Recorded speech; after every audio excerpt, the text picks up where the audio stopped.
Ketemu lagi di Bilik Baca.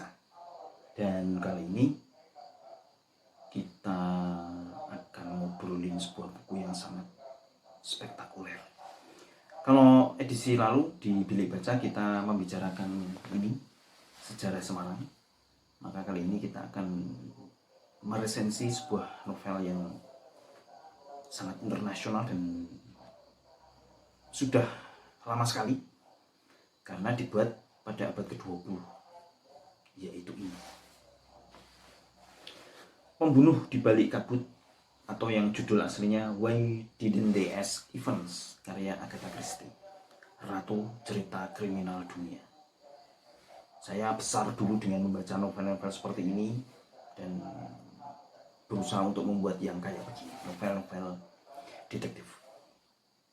Sebenarnya dulu pada tahun 80-an atau mungkin 90-an, saya sudah agak lupa, saya pernah baca novel ini yang waktu itu covernya dari PT Gramedia Pustaka Utama, edisi terjemahan bahasa Indonesianya masih menggunakan cover yang hitam, bukan yang ini.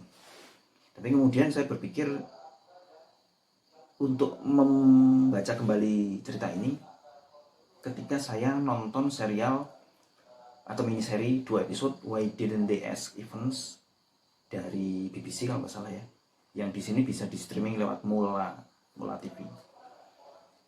Nonton itu saya jadi ingat lagi novelnya dan kemudian saya berusaha untuk mencari dan membelinya untuk membaca lagi dan ingin tahu bagaimana persepsi saya terhadap novel ini setelah sekian lama tidak membaca, kemudian membaca lagi. Dan ternyata yang sesuatu yang baru dan mengejutkan saya dapati adalah bahwa ternyata kalau kita baca satu buku yang sama dalam rentang waktu yang lama, dalam hal ini kalau di cerita saya itu 30 bahkan 40 tahun yang lalu, sepanjang itu tidak bertemu kemudian bertemu lagi, ternyata persepsi kita atau pendapat kita pada satu karya yang sama bisa bergeser karena kedewasaan kita, kecerdasan, kemampuan untuk mengapresiasi seni juga berbeda. Buku ini berkisah soal dua anak muda, Bobby Jones dan Frances Derwent atau biasa dipanggil Frankie. Bobby Jones atau Robert Jones ini berusia sekitar 28 tahun, dia anak pendeta yang tinggal di desa fiktif bernama Marchwood di Wales, United Kingdom. Sementara dia kawannya Frances Derwent adalah seorang bangsawan, jabatannya lady, tapi Bobby biasa memanggilnya dengan Frankie. Frankie kayak Frankie and Jane. Frankie, Lady Frances Derwent. Suatu saat ketika Bobby main golf, dia menemukan sesosok mayat. Belum jadi mayat ketika dia datang, tapi sudah luka parah karena terjatuh dari tebing.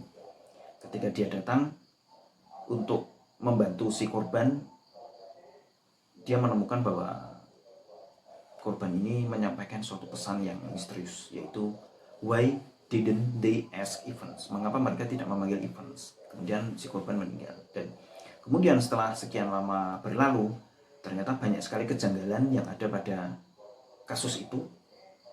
Ada kasus foto diganti, kemudian kerabat yang mengenali korban dan menyebutkan identitasnya ternyata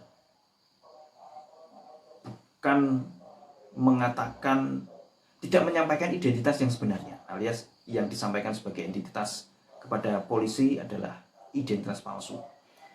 Kemudian Frankie dan Bobby menyelidiki kasus itu, salah satunya si Frankie masuk ke rumah keluarga bangsawan lain untuk mencari keterangan.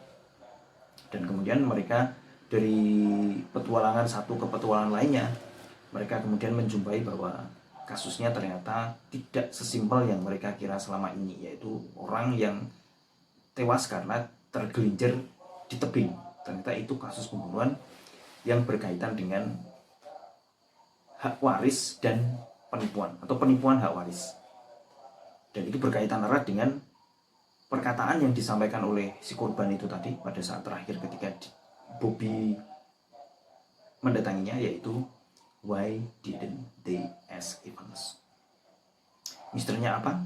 pembunuhnya siapa, dan apa yang sebenarnya terjadi, dan apa yang kemudian dilakukan oleh Bobby dan Frankie.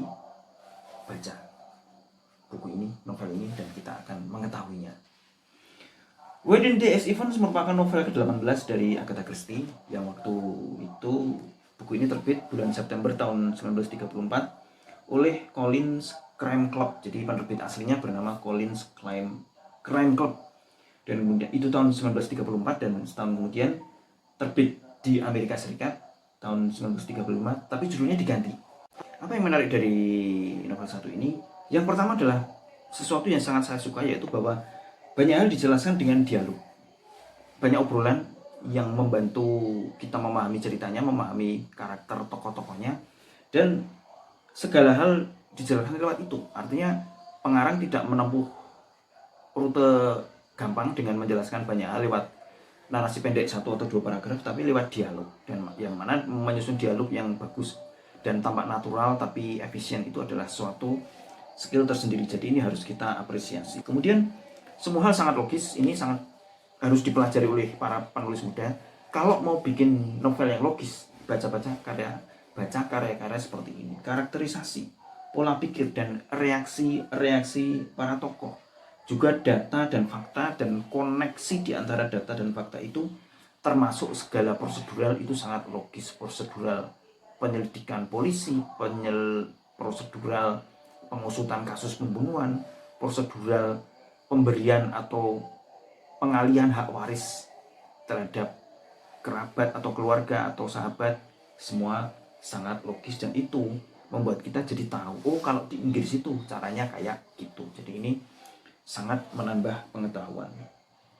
Kemudian satu hal lagi yang juga sangat saya sukai adalah banyak hal keseharian itu disebut dalam cerita, kayak judul-judul novel, judul-judul film, nama-nama surat kabar, dan termasuk merek-merek mobil. Jadi bagi editor platform online yang mengharamkan penyebutan merek di karya fiksi atau novel, harus membaca karya seperti ini, karena merek itu disebut gamblang di sini dengan menghindari iklan, dengan menghindari cara kita mengiklan. Jadi kita menyebutkan sekedar agar tampak natural, tampak realistis, sekaligus memang itu perlu dalam kita memahami ceritanya. Beberapa merek yang disebut gamblang di sini antara lain merek mobil. Merek mobil seperti Standard dan Talbot.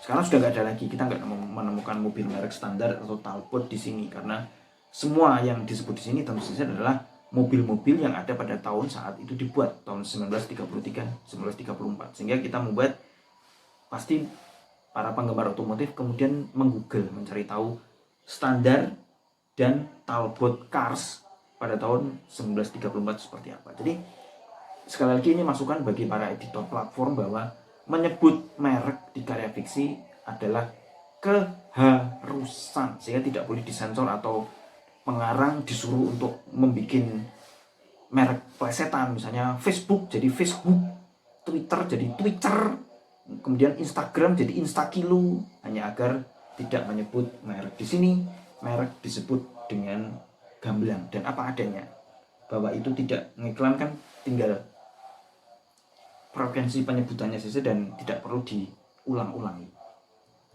Kemudian cerita ini sebenarnya lebih ke romance. Nah, tadi yang saya katakan sebagai persepsi baru adalah dulu waktu saya baca ini pada saat saya masih ABG, saya merumuskan cerita ini sebagai cerita detektif yang diselingi dengan cerita asmara antara Frankie dan Bobby. Tapi kemudian setelah saya membaca lagi sekarang ini, jauh lama sesudah saya membaca pertama kali, saya menyimpulkan bahwa ini adalah cerita romance, teen lead, metropop, young adult, seperti itu, yang ada cerita detektifnya. Jadi sebenarnya ini adalah cerita romance antara Frankie dan Bobby, yang mirip dengan cerita-cerita di novel-novel kayak Refrain karya Wina Effendi atau Perahu Kertas karya Dewi Lestari, di mana cowok dan cewek terlibat best friend turn to lover, yaitu kawan dekat kemudian jadi pacar. Kawan dekat karena waiting tresno jalanan skokulayang atau waiting tresno jalanan skokulino, dari teman kemudian muncul kepedulian perhatian yang menjadi perasaan cinta. Nah, Frankie dan Bobby ini juga seperti itu. Dan ini sebenarnya memang cerita cinta mereka sejak awal sampai akhir. Hanya saja cerita cinta mereka kemudian dimasukkan dalam balutan nuansa detektif kriminal, sehingga ceritanya tidak hanya cerita romansa biasa yang membosankan dan sudah terlalu sering ditulis oleh para pengarang novel pop kita, tapi dengan memasukkan cerita romans mereka ke nuansa cerita detektif, membuat apa yang ditulis oleh Agatha Christie menjadi punya added value atau nilai lebih. Meskipun ini cerita romans, tapi tetap ada plot twistnya khas cerita detektif kriminal, terutama pada bagian yang baik disangka jahat dan yang dikira jahat ternyata baik, dan yang dikira baik ternyata jahat. Jadi tetap ada plot twist. Yang jelas Why Didn't They Ask Evans bukan cerita whodunit, yaitu yang berjenis penyelidikan, pengumpulan petunjuk dan data fakta untuk kemudian terhadap mereka dilakukan deduksi menemukan siapa pelakunya, kayak yang dilakukan oleh Hercule Poirot dan Miss Marple dalam karya-karya Agatha Christie yang lain, atau Sherlock Holmes dalam karya-karya Sir Arthur Conan Doyle. Tapi ini lebih mirip kayak petualangan mencari tahu, karena kedua remaja itu kepo, pengen tahu apa tuh sebenarnya ada apa yang terjadi tuh, dan juga karena kehidupan mereka memang membosankan, maka mereka mencari petualangan. Jadi kalau ditarik garis bawah, sepertinya Why Didn't They Ask Evans ini tidak seperti cerita kriminal Agatha Christie lainnya yang cenderung berat dan penuh dengan kita harus selalu fokus agar tidak kehilangan data dan fakta. Tapi ini lebih mirip kayak Lima Sekawan, hanya saja tokoh-tokoh utamanya bukan anak-anak pra-remaja atau remaja ABG awal, tapi remaja dewasa umur 20 tahun ke atas. Merasa agak tidak cocok dengan endingnya, karena penjelasan semua hal itu dipaparkan dalam bentuk surat. Saya lebih cocok kalau tetap dengan dialog panjang kayak yang dilakukan oleh Poirot, Poirot atau Miss Marple saat mereka mengatakan siapa pembunuhnya, apa motivasinya, apa motifnya, dan bagaimana pembunuhan itu dilakukan, dan rahasia dibalik semua misteri. Di sini semua kasus ini terbongkar, semua unsur kasus ini terbongkar lewat surat yang diterima oleh kedua tokoh utama. The Bottom Line novel ini tidak hanya karya yang bagus, tapi juga wajib dibaca, terutama oleh semua penulis genre romansa, agar bisa mendapatkan brainstorming ide untuk bagaimana cara baru atau cara berbeda untuk mengemas cerita romans secara lebih menarik, dan wajib dibeli bagi kamu yang pecinta romans terutama, dan saya anjurkan para penulis romans untuk baca cerita ini. Sekian dulu untuk pilih baca edisi kali ini, dan seperti biasa kita akan kembali dalam cerita-cerita tentang buku lain yang lebih menarik, dan materi tentang ini bersambung ke rubrik Kata Wiwi, karena saya akan mengomongkan tentang tips menulis cerita romans secara berbeda. Sampai ketemu lagi.